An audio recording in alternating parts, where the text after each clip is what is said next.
Sensation, le MAG. Bonjour à tous, bienvenue sur Sensation en association avec TV78. Dans les Yvelines, 14 communes ont été sélectionnées pour tester le dépôt de plainte par visioconférence.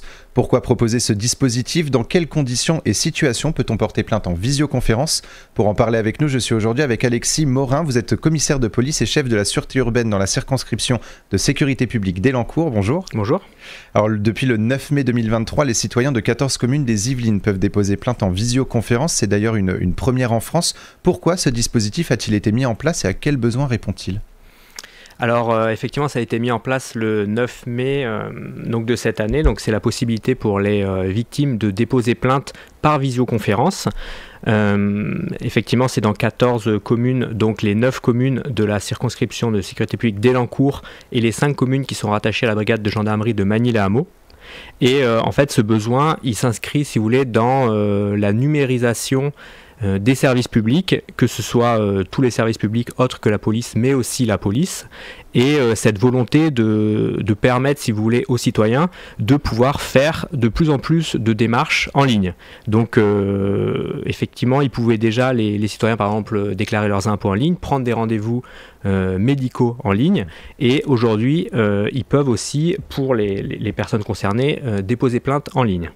Et en visioconférence du coup, parce que alors on a déjà le dépôt de plainte en ligne qui est possible, enfin en tout cas prendre rendez-vous pour se rendre dans un commissariat de police. Là c'est un petit peu différent, donc c'est vraiment le dépôt de plainte en visioconférence. Qu'est-ce que ça apporte ? Alors effectivement, c'est différent de la pré-plainte en ligne.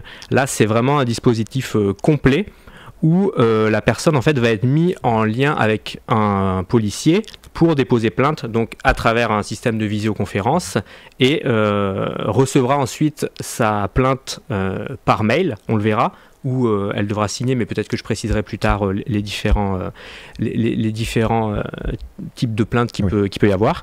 En tout cas, ça permet, à la différence des pré-plaintes en ligne, de passer par le portail Ma Sécurité et passer par Internet pour être en face d'un policier et pouvoir lui expliquer donc les problèmes que la victime a eu, l'infraction qu'elle a subie, et pour entamer une discussion via visioconférence menant à une plainte prise donc 100% en ligne. Parmi les communes, celles de Coignères, Guyancourt, Magny-les-Hameaux, Élancourt ou encore Montigny-le-Bretonneux, Trappes et Châteaufort, comment ces communes ont été sélectionnées pour prendre part au test et pourquoi des communes du département des Yvelines ? Alors là-dessus, si vous voulez, je ne vais pas pouvoir vous donner une réponse très précise. Je pense que c'est parce que ce bassin de population représente finalement assez bien la population française. On peut avoir des quartiers un petit peu sensibles, peut-être des quartiers plus aisés, et on a aussi tout type d'infractions. Donc voilà, tout ce qui est vol de véhicules, vol de portable, violence intrafamiliale, dégradation, viol. Donc je pense que c'est un bassin de population qui représente bien la population et qui permet un petit peu de faire un test, on va dire, grandeur nature de l'expérimentation visioplainte. Alors nous, à l'heure où nous enregistrons cette émission, le dispositif est effectif depuis seulement quelques semaines. Est-ce qu'il est déjà possible de faire un premier bilan sur l'affluence des plaintes en visioconférence ? Est-ce qu'il y a, sans donner le chiffre exact, à peu près combien de plaintes ont déjà été déposées en visioconférence ? Non, c'est trop tôt pour faire un bilan, je vous avoue. On a quand même communiqué avec les partenaires, donc notamment les mairies qui ont fait beaucoup de travail pour promouvoir aussi l'expérimentation. À côté de ça, on a pour l'instant eu 5-6 plaintes en visio. Et malheureusement c'est trop tôt pour vous faire un retour. Par contre, les personnes qui sont interrogées donc, doivent répondre à chaque fois à un questionnaire de satisfaction, et ils nous ont fait part, donc les victimes qui ont déposé plainte par visio, ils nous ont fait part quand même de leur satisfaction quant à la modernisation de la police nationale et de la gendarmerie pour le dépôt de plainte. On va justement revenir sur ces plaintes. Quelles sont les étapes pour pouvoir déposer une plainte en visioconférence ? Où est-ce qu'on doit se rendre ?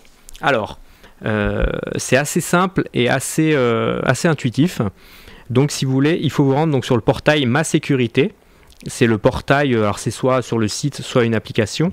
C'est le portail, si vous voulez, unique pour rentrer en lien avec les forces de sécurité intérieure, autre bien sûr l'appel 17 qui reste à prioriser en cas d'urgence. Je me permets de le rappeler. Mais donc il faut se rendre sur ce portail, Ma Sécurité, et ensuite en fait on a un orienteur qui va nous poser 2-3 questions. Donc la première, c'est je suis victime. Ensuite, quel type d'infraction? Est-ce que je connais l'auteur? Et on va ensuite arriver sur un petit encart en disant si je suis dans une de ces communes des Yvelines, donc les 14, je teste l'expérimentation Visioplainte. Et ensuite, donc on va cliquer sur l'expérimentation et on va être mis sur un agenda avec différents créneaux horaires qui vont être proposés pour en fait une prise de rendez-vous. Donc la personne va choisir un créneau horaire en fonction de ses disponibilités et va recevoir un SMS et un mail de confirmation du rendez-vous. Après le jour et l'heure du rendez-vous, donc la personne recevra un lien sur lequel elle devra cliquer pour se connecter. Elle cliquera sur le lien, elle sera mise dans un salon d'attente. Et il y aura, si vous voulez, un enquêteur qui va de son côté recevoir une notification comme quoi la personne est en attente. Elle va cliquer sur le début de la vidéoconférence et les deux personnes vont être mises donc, en lien via les webcams. Et le dépôt de plainte du coup débute à ce moment-là. Exactement. 2 plages horaires sont pour le moment effectives, de 9h à midi et de 14h à 17h.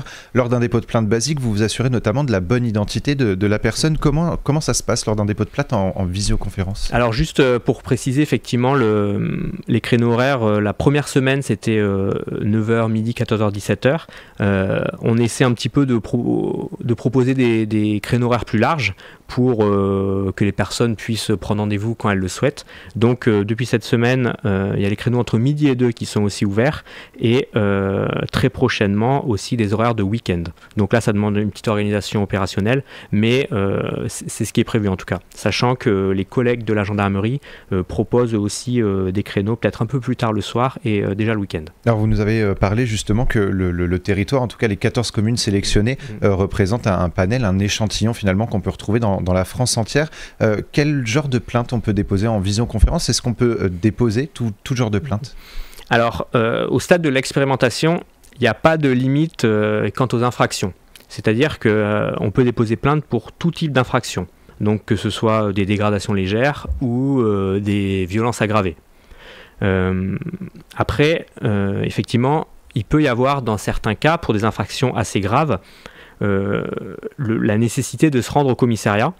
Alors soit parce que ça a mené à une enquête et qu'il y aura des actes plus tard d'enquête qui nécessiteront la présence de la personne, ou soit parce que finalement l'infraction est trop complexe pour être prise en visioconférence. Là, ça dépendra beaucoup de l'enquêteur, du policier qui recueille la plainte, qui peut-être pourra dire là c'est compliqué, ça nécessite beaucoup de détails, beaucoup de temps, je préfère que vous veniez au commissariat, on prend rendez-vous, mais on vous recevra peut-être dans des meilleures conditions pour que vous puissiez expliquer l'infraction que vous avez subie. Toujours avec cette idée qu'en cas d'urgence, il faut de toute façon faire le numéro de la police et ne pas passer justement par cette plage horaire. Exactement. Alors la peur de certains citoyens, c'est peut-être cette angoisse de passer par Internet et donc d'être peut-être exposé ou enregistré pendant un dépôt de plainte. Est-ce que les conditions restent les mêmes? Est-ce que vous assurez la sécurité du plaignant ou de la plaignante?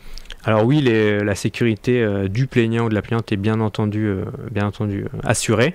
Au contraire, ça peut permettre aux plaignants de pouvoir s'assurer peut-être de plus de confidentialité. Je m'explique. Pour certains cas, il peut y avoir des personnes, des victimes qui refusent d'aller au commissariat parce que aller au commissariat, ça peut être un petit peu stressant, c'est pas anodin. Et à côté de ça, si elles y vont pour dénoncer d'autres personnes, elle peut être reconnue par exemple par des personnes autour du commissariat. Donc si vous voulez, Visioplainte, ça permet aussi un peu de confidentialité parce que la personne peut finalement choisir quand elle dépose plainte et choisir le lieu où elle dépose plainte. Donc que ce soit un lieu sécurisé bien sûr, où elle est en sécurité, donc à domicile, je sais pas, dans la voiture, au travail, dans une salle un petit peu isolée. Et si vous voulez, ça peut-être peut-être de toucher des personnes qui n'osaient pas franchir la porte du commissariat et qui vont, grâce à ça, avoir quand même accès au service public de sécurité. Et c'est aussi un bon moyen pour les personnes vivant en zone rurale, peut-être, qu'elles soient un peu plus éloignées aussi de tout ça?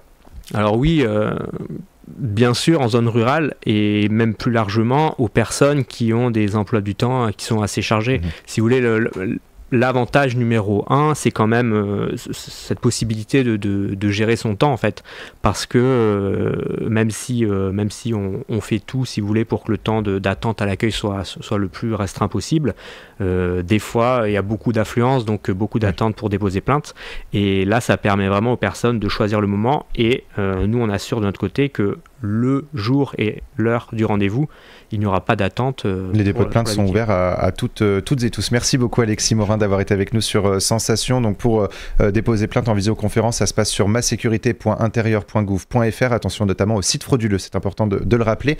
Et pour revoir ou réécouter cette émission, rendez-vous sur notre site et notre application Radio Sensation.